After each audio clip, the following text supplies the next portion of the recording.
Welcome everyone to the Black Culture Geeks podcast. This is my man SPJ. And I am Tombstone the Dead Man, and we are just a couple of geeks talking about pop culture from a black perspective. So I'm here with two long-term friends of mine.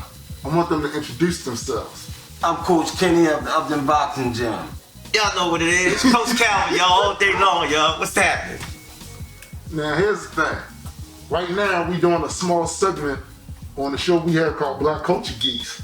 Since we didn't get to stream today because we had to come here and politic with my brothers. You know what I'm saying? So I just have a couple of questions to ask you brothers. Now, for those of you that don't know, these coaches here produce champions.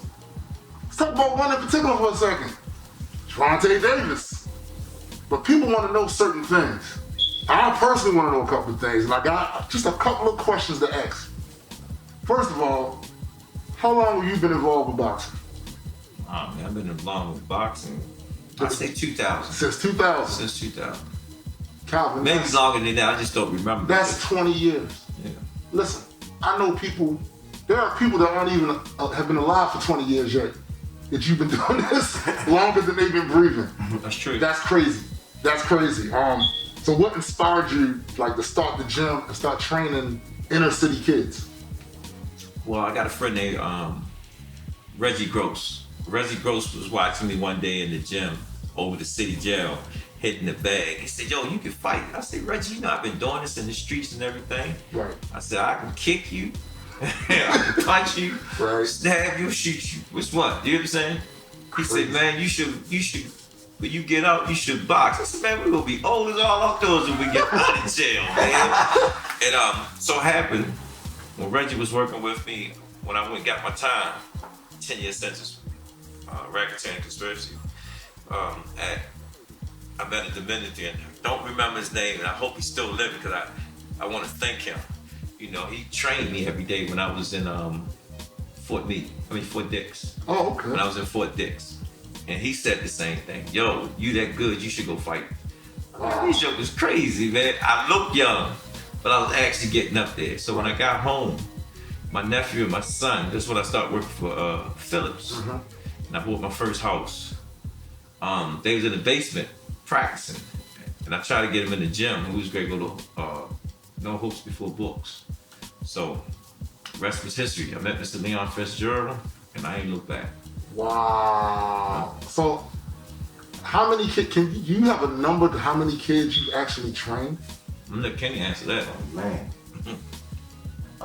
Probably a little over 1,000, close to 2,000. I did not expect that number. Yeah. I did not expect that number. That many come through the door, but everybody in the state, but you might get 5 out of 25. Yeah. You know what I mean? Yeah. That's dope. So, and this is actually a follow-up to that. So when you find a kid, right? He comes in, he's going through his paces.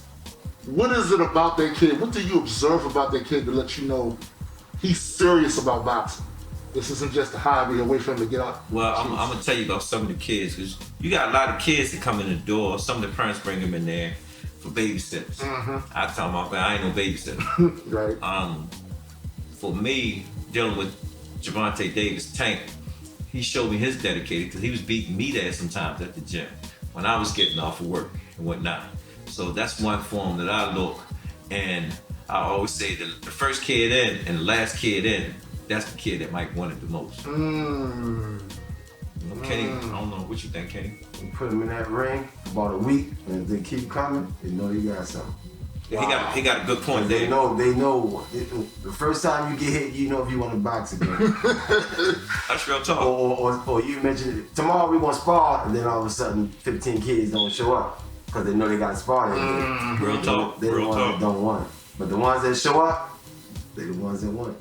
So you put them each on a different training regimen depending on the child's needs, the strengths, the weaknesses that you observe as soon as they come in? Like, do some of them need to run more? Well, when you're dealing with kids, as you know, you find out what you got to work on. Mm-hmm. You understand? And one thing that I learned from my Bible here is find their own DNA. You understand? So that's what we look for and whatnot. When you put them in the ring and they doing certain things, you try not to change it, but build off it. Some kids might come in a little heavy. They can't keep up with the smaller kids, so you gotta like train them over here for a couple hours, get their stamina up. Right. And some kids might be too weak to do something, so you gotta separate them. You know what I mean? Makes sense. Yeah. So how much do you depend on actual weight training No, when they're young like that, because they're still developing, right? Like calisthenics and boxing girls, they don't do a whole lot of weightlifting. I really don't believe in weights myself, because I came home from prison, I was stacked. Right. And I got in there. Dave, that's right. I'm gonna tell that story. I got in there with one of my barbers. His name Dave Sewell, good family member. Beat the crap out of me like he was Ricky Ricardo because I was muscle bound. But Dave can punch. Yeah, and punch. Kenny was trained in Black Ice. Yeah. And Black Ice, I said, tell Black Ice, I said, yo, you know we got a coach named Dave here. I said, yo, if he come in here, yo, don't get the ring with don't get the ring with Dave can punch. So Dave punished me one day. He went on vacation. Dave went on vacation to the Bahamas, and I got down and weight, was more tight and stuff. Right. Got him back in the ring, right? He said, nigga, you can fight. You know what I'm saying? And then when Ice met him, Ice said, yo, who's that dude right there? I said, that's Coach Dave right there. I said, he can go. Yeah, former professional fighters. Yeah. Word? Yeah. So yeah, he can punch. that's why I don't really believe on guys on weights and all that stuff. It's more about the other factors, not just putting on a bunch of muscle and stuff. Some kids it work for, but I don't It's care. gonna take a lot of strength to knock somebody. I just got hit in the right place. They say it's an old saying, the old heads used to say 5 pounds of pressure. Just touch him right. 5 pounds of Put pressure. them right to sleep. Put him to sleep. And we seen that just recently. You did. We seen that just recently. And speaking of that, man, because I remember I texted you after the victory. It was like, congrats, because I know how difficult it's been with the whole pandemic thing. Yeah. To Right. get events thrown and stuff like that. So how difficult was it to even get that fight, for them to even throw that fight? Oh man, we had to stay in the bubble. Get COVID test every morning. Every morning. Yeah. Every morning. We had to stay in the room, look out the window like we was in jail. Tell the truth, I was used to it because Lorenzo had went in the bubble with Top, right? Answer to your question, that's the manager, the promoter. To be honest, we didn't know, both Malik Hawkins' fights were pushed back and Gervonta fight was pushed back 1 week. 1 week. So the date that Malik went Right. was tank day. And all it was based on trying to find a venue to actually do that show at. Wow. And once they got the venue and got the moving parts in place, and I gotta commend the people behind the scenes for doing that. Al, Floyd, and all of them. They made it happen. Leonard, they made it happen. And we didn't know where we was gonna fight it. To tell you the truth, we was like waiting. Wow. We was waiting because we didn't know. We didn't know. First we thought we was gonna fight in Vegas, and Floyd was messing with me for a minute. He said, man, we might have to fight in Baltimore. I said, it'd be good. Yeah, if they had went that route, like what venue do you think would have been the best venue here in Baltimore? Royal Farm Arena, we sold it out the last time. That's it. Oh. Yeah, Royal Farm Arena, we sold that out. Man, that's crazy. Because I know where they chose to do it at, it was a nice space, but did it not having the same amount of people it ordinarily would have had, did that change the energy when y'all came in there? No, when we was training Tank, we had already told him that Santa Cruz was going to have the crowd, which he did. You could hear the crowd was. Yeah. Every time Santa Cruz did something, you could hear the crowd was like into it and whatnot. But we was already prepared for that. But at the end of the day, it came off success. Everybody was happy. He made history again because he was the first one. Everybody wasn't happy. Yeah. Everybody wasn't happy. He made history because dealing with the pandemic, it's just like we had war. Yeah. And to still be able to put on a live event with everybody there. Right. And get to see it live. You know, they gave us, I think they gave us 11,000 people to put in the event. We got 9.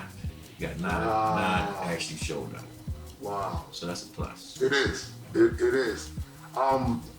So does it really affect the boxer's mindset, do you think, when the crowd is cheering for the other guy? Or do you teach them like, yo, put blinders on? It depends on the fighter, because if you go against Tank, he gonna go even harder. You know, some fighters, they just don't get it. Right. That's crazy. That's crazy. Like again, it might help some fighters that is quiet, you know? But it's like Kenny said again, it's all up on the fighter. Yeah, it's almost like, it reminds me when some people, you know, and like take wrestling. The bad guy gets a little extra when the crowd boos him. Oh, I'm the bad guy? Right. Let me show you. I'll show you what the bad guy's all about. That's Right. it. Right. Like we have all been very impressed with Gervonta Davis, and like I've known, just put you out there, since he was a kid. Yeah, you actually know the backstory of me being at Phillips Food. You know, Yep. people don't know the history of what's going on. Me and Landon been together at Phillips for a while. Was the manager there. He was one of my supervisors that worked at sanitation. And a lot of movie stuff was happening at the time. And I came to the night shift because I had an idea of actually making production move quick. I was the production man, so I went on sanitation to actually prepare everything. So when the workers came in that next day, they was already ready and they had to move. And we was meeting our quotas and whatnot. And then got to a point that I just couldn't take it no more. Yeah. I had to roll. And like I said, he watched Tank. And every time I went on vacation, I always went on vacation because of boxing. Yep. Never went on vacation For yourself. not for myself. It was always for boxing all the time. So I always went to the nationals with the kids. And I used to sit there and say, this little red kid, stick with him, boy. He gonna be a world champion, you know? And he seen the vision. A couple of times he used to wake up and say, Coach, I see what you're talking about. I see what you're talking about. I was dreaming, man, that I was walking down with the belts around me. Wow. You know, so he got it. You know, he understood it, and his dream came true. His dream came true. Yeah. Yeah. And you guys are largely responsible for that. You know, y'all, I mean, his heart, his dedication to it, but you know, it's a lot of coaches out there that coach a lot of kids that don't get to where he got. You know, and y'all got him from the mud. Yeah, from the mud. You said it. You said it. Right about that. That matters, you know. But I just want to talk to you guys real fast, because I know my audience is going to flip when they see this for our show. So, first of all, is there anything you guys are trying to promote right now? Is there anything going on that you trying to Yeah, promote? most definitely. Well, like I say, Landon always been around me for years and whatnot. We about to start our podcast real soon. You know, and it's like the introduction of it and whatnot. It's going to be more rowdy, though. We are not just Uncut. More rowdy. we are not just how would I say, they say talking boxing. We're not just talking boxing. We talking everything that goes on in Baltimore. Ain't no gag order over Right. here. So Uncut. we're gonna talk about our fighters. We're gonna talk about our kids. We're gonna talk about women. We're gonna talk about things that happen in Baltimore. We're gonna talk about the new mayor. We're gonna talk about anything that's a subject need to be talked about. We need y'all to call in. I mean, we're gonna be giving prizes away. We know we're gonna. It's the sky's the limit with this. You know, because it's all about our kids at the same time. And we trying to send a message out there to actually get people involved with what we're doing and involved with kids that's out there that really need help, because a lot of kids out there that have trauma and we don't really know what they're going through at home. Right. Man Kenny said, yo, probably can't perform because he ain't eating right. Probably can't perform because something crazy might happen. We at asking home. all the kids to do the same thing at the same time, but some kids ain't eat their last, get their last meal, you know? Yeah. They didn't eat for lunch, or they didn't eat dinner. Right. So And this, they kind of fall back when they working out, you know? so this podcast that we're putting together, man, is to really see the real truth of Baltimore and what we're doing at the gym and the people outside of the gym, because we do more than just do stuff in the gym. We do stuff outside of the gym.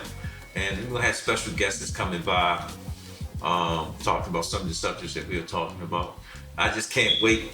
I can't wait to see my man Squeeze get here. That's him and Kenny get together. It's hilarious. And y'all been watching my page, so y'all know how we get down. So just tune in what we about to do. You can catch me on Instagram, Facebook, and Twitter. Coach Calvin Ford. Appreciate you. So that's it for us. I'm hoping, like I said, our audience really appreciates the fact that we did all of this for you since we couldn't do our live stream today. So for my man SPJ, I am Tombstone the Dead Man, and for the greater multi-world entertainment family, along with Rise Inc., we are out of here. Peace. Man.